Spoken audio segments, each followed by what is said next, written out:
Hello guys and welcome back to my channel Sirf IAS. तो यहाँ पे हम अपनी विजन आईएएस की पीटी 365 जो कि साइंस एंड टेक की है उसे कंटिन्यू करते हुए आज आपके सामने पार्ट 21 और लास्ट पार्ट को प्रेजेंट करने जा रहे हैं। तो आइए शुरू करने से पहले इस चैनल को जरूर सब्सक्राइब कर लीजिए, बेल आइकन को भी प्रेस करिए ताकि आपको रेगुलर अपडेट्स मिलती रहें। चलिए शुरुआत करेंगे पहले टॉपिक से। टॉपिक कहता है India traditional knowledge digital library के बारे में। तो क्यों रहा न्यूज में, जानते हैं। हुआ क्या कि रिसेंटली इंडिया का ट्रेडिशनल नॉलेज डिजिटल लाइब्रेरी के 20 साल हो गए काम करते करते। तो वाह भाई वाह, मुबारक हो। तो जानते हैं कि ट्रेडिशनल नॉलेज डिजिटल लाइब्रेरी आखिरकार है क्या। शॉर्ट फॉर्म में इसको TKDL बोलेंगे। ये इंडियन डिजिटल नॉलेज की एक जगह रखी है, रिपोजिटरी है। सब कुछ हमारी जो ट्रेडिशनल नॉलेज है सब कुछ एक जगह रखी हुई है डिजिटली। स्पेशली जो मेडिसिनल प्लांट्स को लेके हमारी नॉलेज है, कुछ हम इंडियन सिस्टम ऑफ मेडिसिन में कुछ ऐसी चीज़ें मिलाते हैं जो बहुत पुरानी हैं, हमारे को असर करती हैं, ट्रेडिशनल चीज़ें हैं, इतिहास से चली आ रही हैं। तो ये सारी की सारी नॉलेज हमने एक जगह रख रखी है। अब जो ये ट्रेडिशनल नॉलेज है ना, ये है भी कि किस तरीके से स्किल्स वगैरह ऐसी प्रैक्टिस जिनको डेवलप करा गया है, सस्टेन है, ये जनरेशन टू जनरेशन इतिहास से आती जा रही हैं कम्युनिटीज़ के बीच में, है ना। तो ये हमारे कल्चर का भैया स्पिरिचुअल आइडेंटिटी का पार्ट है ना। अलग अलग कम्युनिटीज़ कुछ कुछ फॉलो करती है ना, इस टाइम भैया हम ये दवाई वो लोग कम्युनिटी खा लेते थे, ठीक हो जाते थे, ऐसा होता है वैसा होता है, ये वो नॉलेज है। अब ये जो TKDL है, मतलब ट्रेडिशनल नॉलेज डिजिटल लाइब्रेरी, इसको 2001 में बनाया गया था और ये इसमें कोलैबोरेशन था council of scientific and industrial research, अपना जो CSIR है अपना भाई इसका, ministry of science and technology का, और department of Ayush, ministry of health का। ठीक है, तो ये दोनों भैया जो है सब मिले हुए थे आपस में ये लोग। अब इसके पास क्या होता है, इसके पास पूरा डेटा है, करीब देखें तो भाई 3.9 लाख से ज़्यादा फॉर्मुलेशन है, प्रैक्टिसेस हैं जो हमारे इंडियन सिस्टम ऑफ मेडिसिन में करे जाते हैं, जैसे आयुर्वेदा, योगा, सिद्धा, यूनानी, सोवा रिग्पा, सब के अंदर।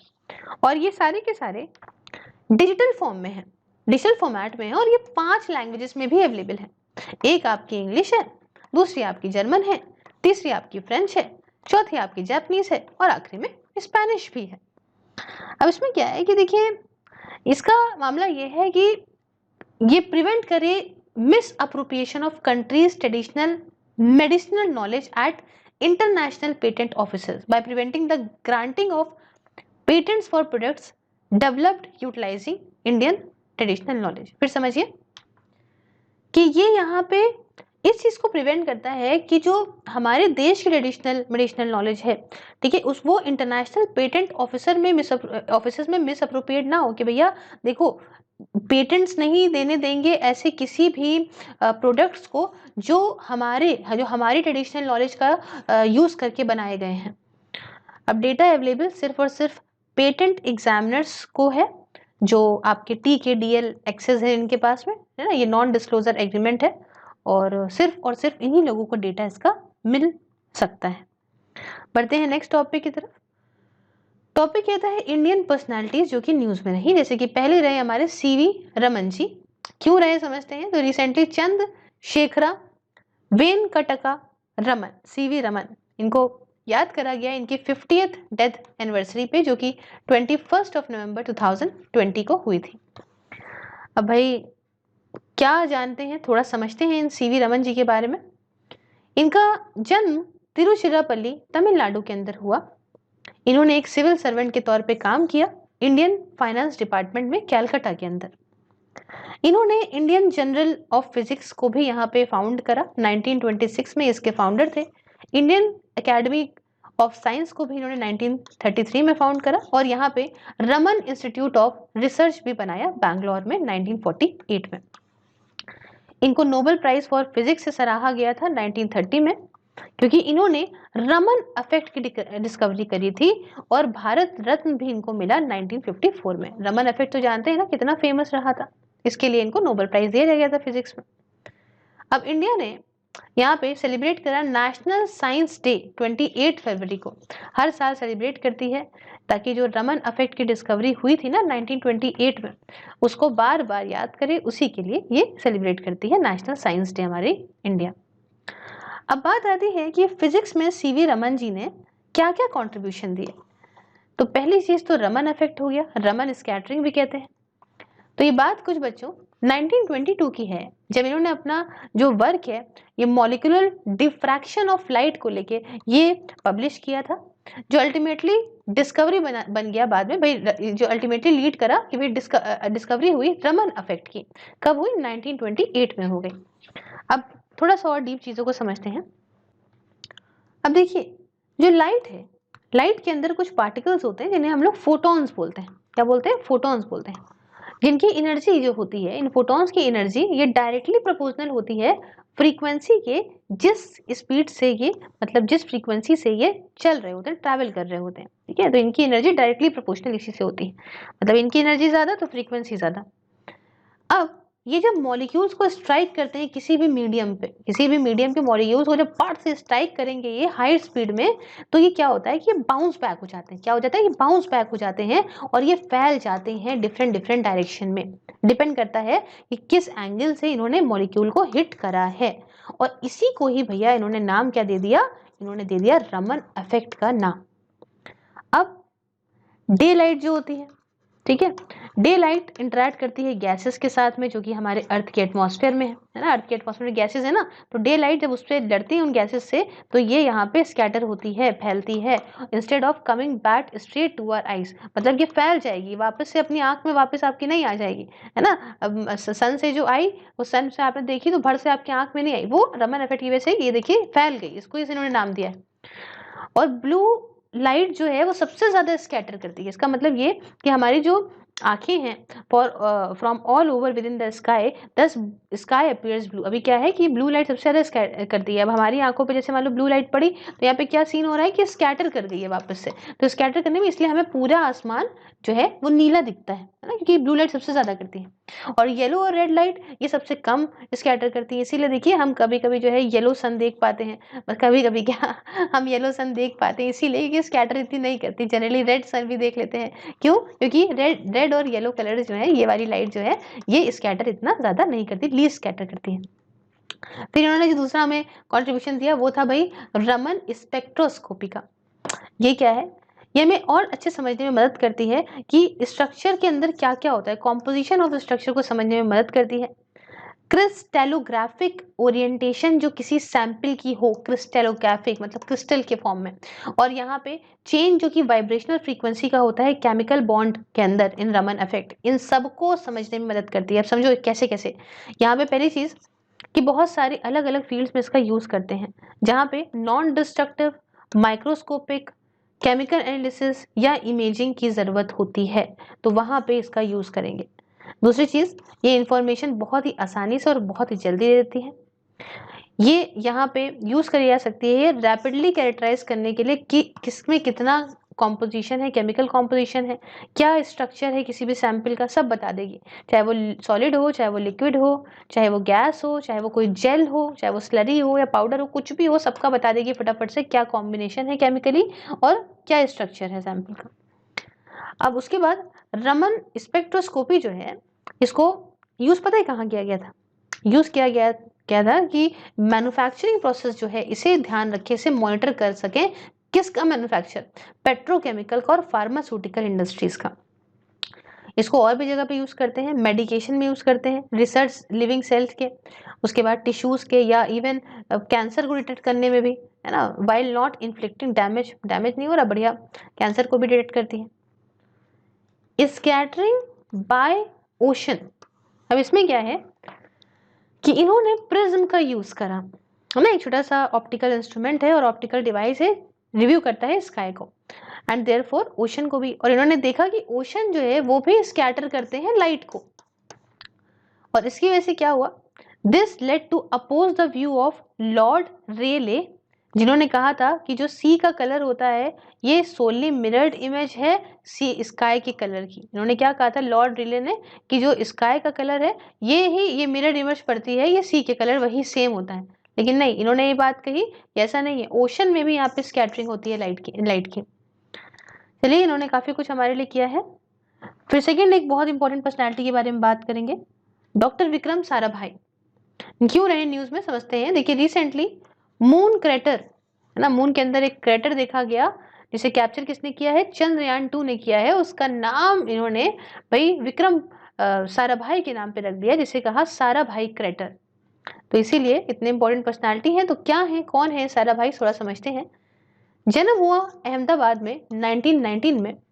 डॉक्टर विक्रम साराभाई ये father of Indian space programme हैं, इनके तौर पे कंसिडर करे जाते हैं। इन्होंने क्या कंट्रीब्यूट करा हमारे लिए, समझते हैं। इन्होंने यहाँ पे फिजिकल रिसर्च लेबोरेटरी बनवाई अहमदाबाद में। Ahmedabad textile industry research association को भी इन्होंने ही फाउंड करा था, इन्होंने ही बनाया था। इन्होंने इंडियन नेशनल कमेटी बनाई फॉर स्पेस रिसर्च 1962 में, जो बाद में इसका नाम बदल के ये इसरो हमारा जो है ना, इंडियन स्पेस रिसर्च ऑर्गेनाइजेशन, इसका नाम बदल के ये रख दिया गया। पहले वाला नाम क्या था, Indian national committee for space research.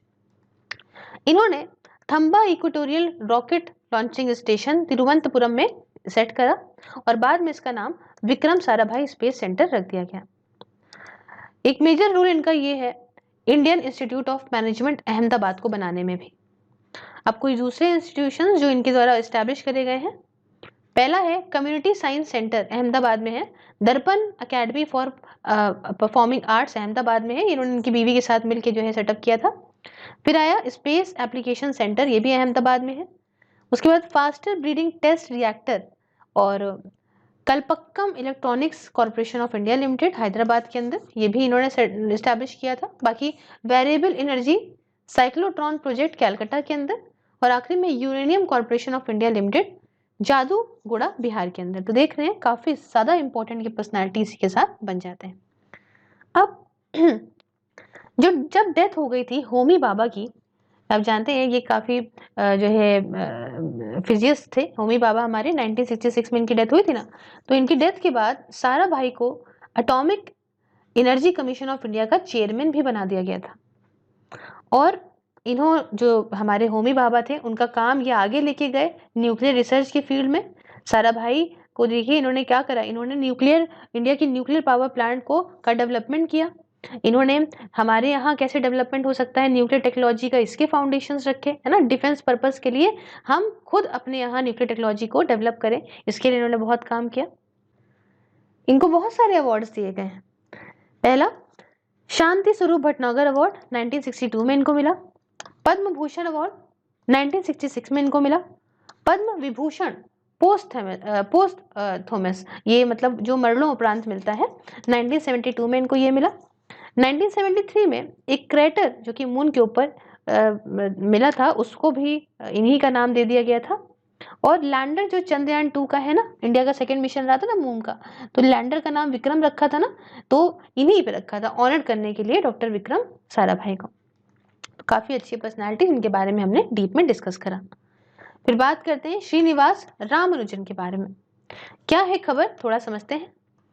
देखिए 2020 का साल यहाँ पे 100 डेथ एनिवर्सरी थी श्रीनिवास रामानुजन की, तो इनको मरे हुए 100 साल हो गए। आइए रामानुजन कौन है, इनके बारे में जानकारी लेते हैं।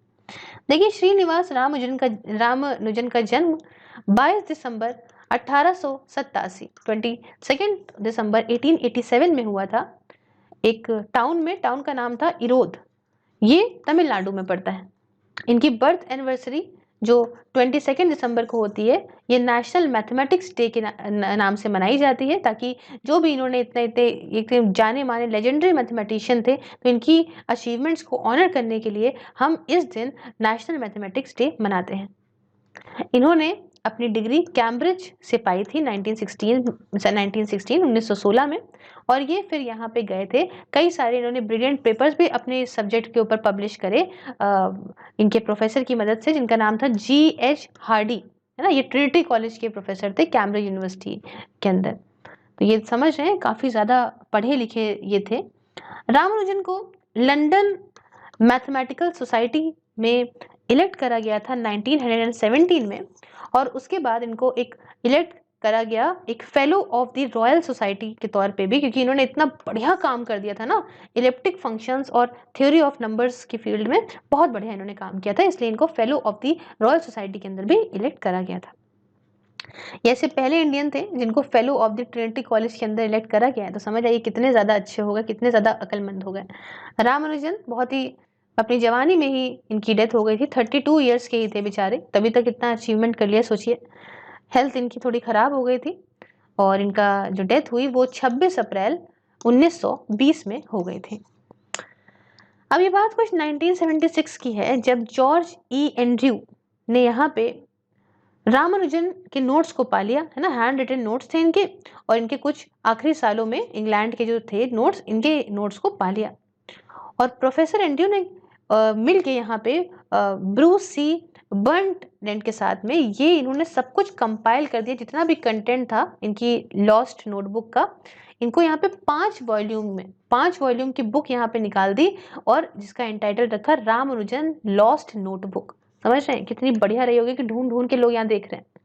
उसके साथ रॉबर्ट कैनिगल ने भी लिखी बुक इनको लेके, जिसको नाम रखा the man who knew infinity, and a movie of the same named premiered इन 2015, है ना, इसी के नाम से जो है पिक्चर भी निकाली गई थी 2015 में।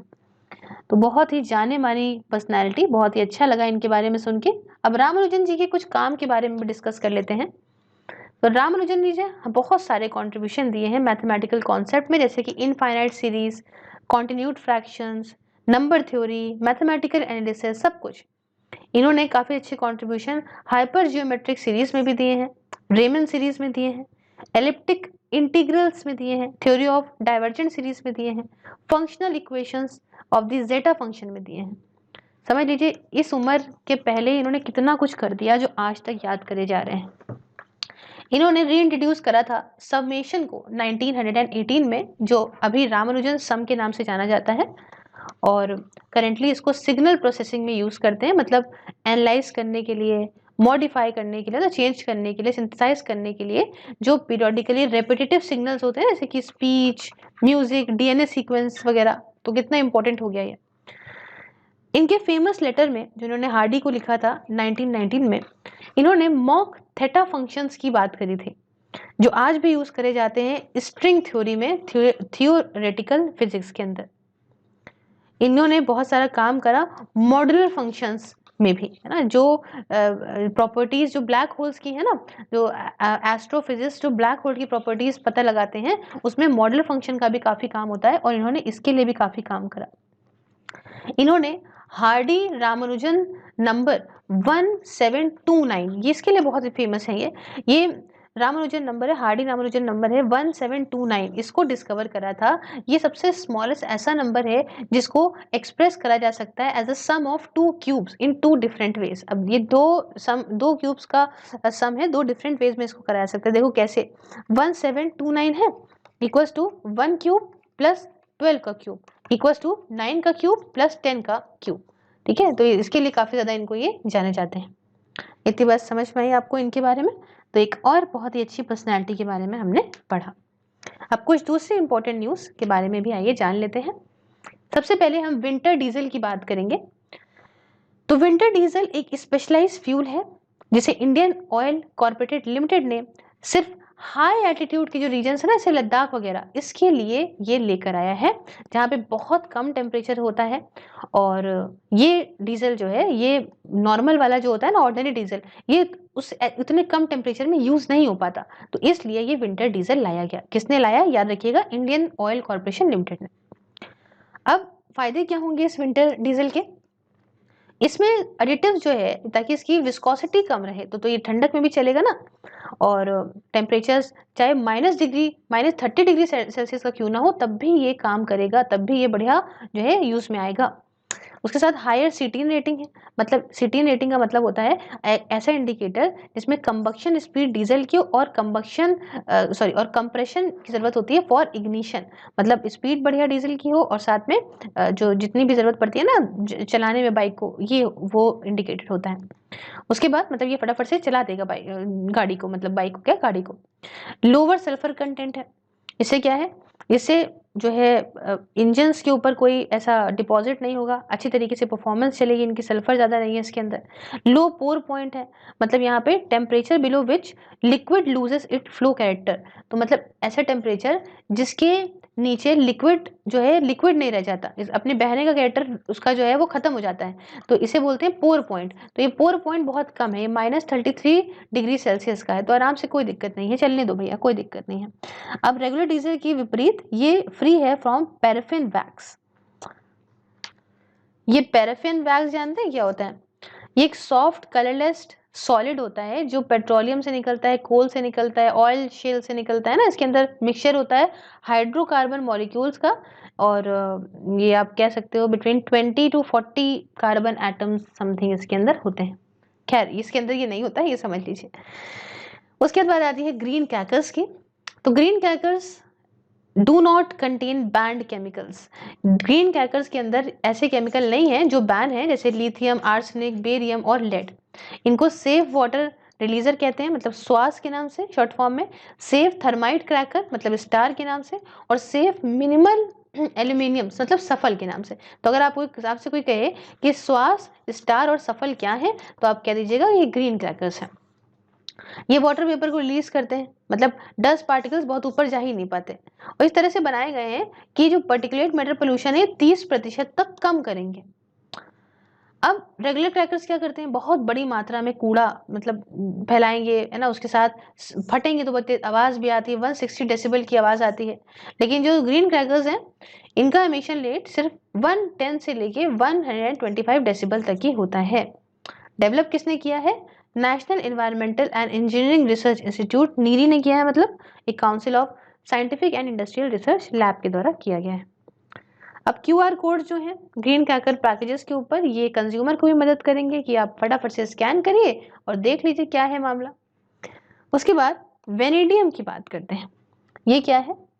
एक एक्सप्लोरेशन जो करा गया जियोलॉजिकल सर्वे ऑफ इंडिया के द्वारा, एक एक्सप्लोर करी गई चीजें, और उसमें देखने को मिला कि प्रॉमिसिंग कंसंट्रेशन वेनेडियम मेटल की ये है भैया अच्छी मात्रा में अरुणाचल प्रदेश के अंदर।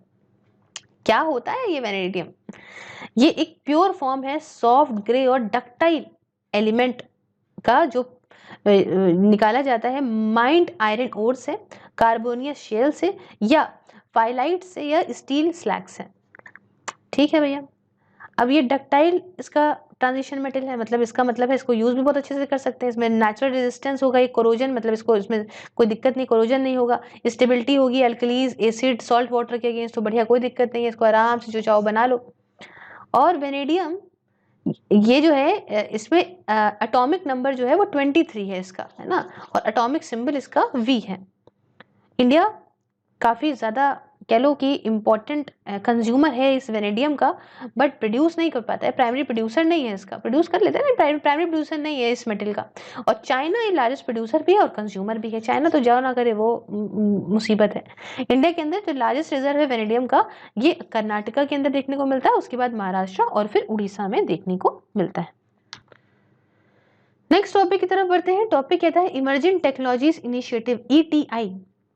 ETI का एम ये है कि जो भी पॉलिसी चॉइसेस रिकमेंड करी जाती हैं उनको यहाँ पे असिस्ट करें, हेल्प करें इनको, है ना, कि भाई इन्फॉर्म करने में जो भी नेगोशिएटिंग कैपेसिटीज हैं, जैसे कि आपका ग्लोबल टेक्नोलॉजी गवर्नेंस रूल्स हो गए, स्टैंडर्ड्स हो गए, है ना, और ये बात ध्यान में रखें कि इंडिया का डेवलपमेंट बढ़िया से हो, नेशनल सिक्योरिटी प्रायोरिटी को ध्यान में रख के ये सब काम करता है।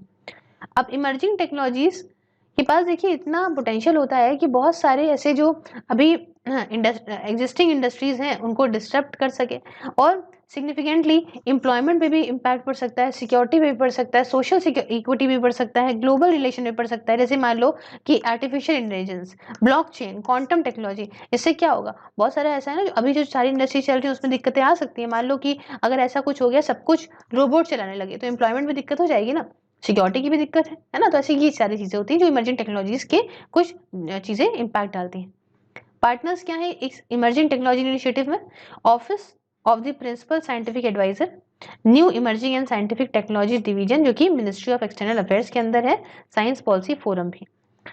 नेक्स्ट बात करें global innovation and technology alliance के बारे में। गीता, आइए समझते हैं। गीता एक not for profit section 8 public private partnership है, ऐसी कंपनी है जो जॉइंटली प्रमोट करी जा रही है टेक्नोलॉजी डेवलपमेंट बोर्ड के द्वारा और department of science and technology और उसके साथ यहाँ पे कन्फेडरेशन ऑफ इंडियन इंडस्ट्री, इनके द्वारा सब ये प्रमोट करी जा रही है।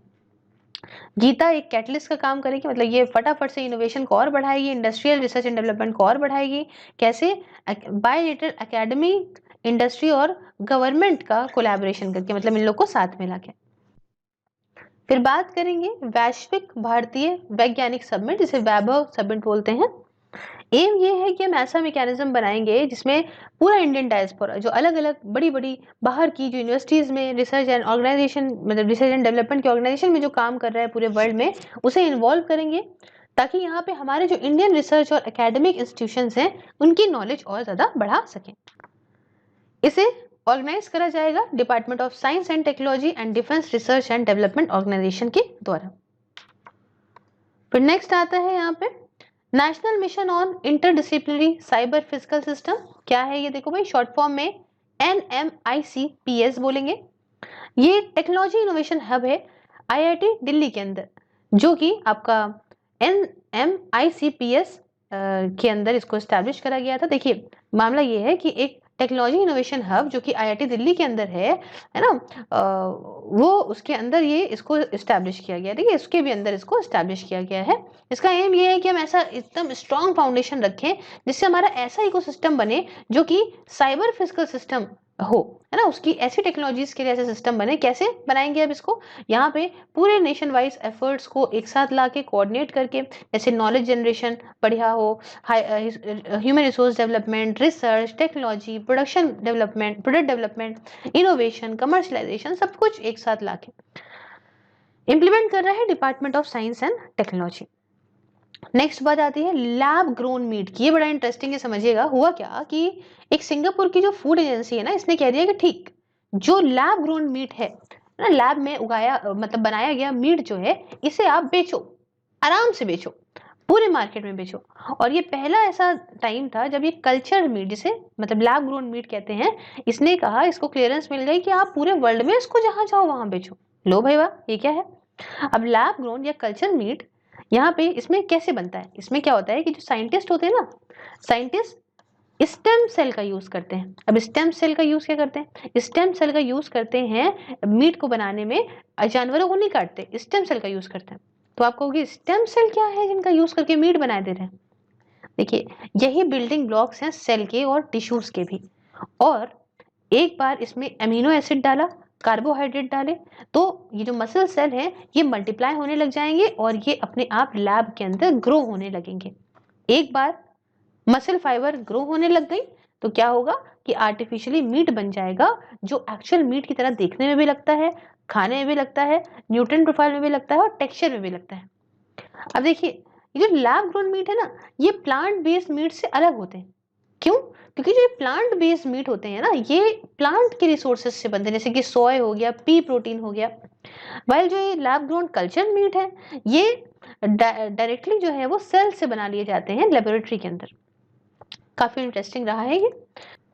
नेक्स्ट बात आती है नर्व एजेंट नोविकॉक के बारे में। तो भाई, जर्मन की जो सरकार है उसके हिसाब से देखें तो रशियन ऑपोजिशन फिगर, इनका नाम एलेक्स साय नावेल्नी है। काफी फेमस फिगर है ये कहा जा रहा है कि इनको जो है वो जहर दिया गया था, एक वेरिएंट था नोविकॉक का, वो इनको दिया गया था। सोवियत एरा नर्व एजेंट है ये एक नोविकॉक। अब नोविकॉक का मतलब जानते हैं क्या होता है? रशिया में इसको रशियन लैंग्वेज में न्यू कमर कहते हैं। और ये अप्लाई होता है group of advance nerve agents, जिसे डेवलप करा था उस समय 1970s 80s में सोवियत यूनियन में। ये वही उसी का ही एक ग्रुप है, ग्रुप का पार्ट है। अब नर्व एजेंट क्या होते हैं मालूम है? नर्व एजेंट क्या हो सकते हैं कि ये कुछ हार्मफुल इफेक्ट, टॉक्सिक इफेक्ट दे सकते हैं आपकी बॉडी को। कैसे? कि आपके जो एंजाइम होते हैं ना, उनके जो ऐसे एंजाइम्स जिनकी वजह से बॉडी स्विच ऑफ होती है ना, ग्लैंड्स, मसल्स वगैरह आराम से रेस्ट पे आते हैं, ये एंजाइम्स को प्रिवेंट करते हैं कि अपना काम ना कर पाए। अब होगा क्या? अगर आपकी बॉडी स्विच ऑफ नहीं होगी, जैसे होती है किसी भी टाइम, सोते हो जब आप आराम से, तो ग्लैंड और मसल लगातार काम करती रहेंगी, तो आप पागल नहीं हो जाओगे, तो ये हो जाएगा। फिर बात आती है स्टायरिन गैस के बारे में देखो भाई, अभी बड़ा फेमस इंसिडेंस हुआ था कि स्टायरिन गैस लीक हो गई थी एलजी पॉलीमर विजाक प्लांट में, और इसकी वजह से आप जानते हो 11 लोगों की मौत हो गई। तो अब आप कहोगे कि स्टायरिन गैस क्या है? देखिए, बहुत ही जहरीली वोलेटाइल ऑर्गेनिक कंपाउंड है स्टायरिन, और ये बेंजीन का एक डेरिवेटिव है। मतलब समझो इसको कैसे रखते हैं, इसको फैक्ट्रीज के अंदर लिक्विड फॉर्म में रखते हैं, बट ये भाप बन के उड़ भी जाएगा, इवेपोरेट हो जाएगा बहुत आसानी से, और इसको जो रखा जाता है ये 20 डिग्री सेल्सियस के नीचे के टेम्परेचर पे रखा जाता है। यूज कहाँ करते हैं?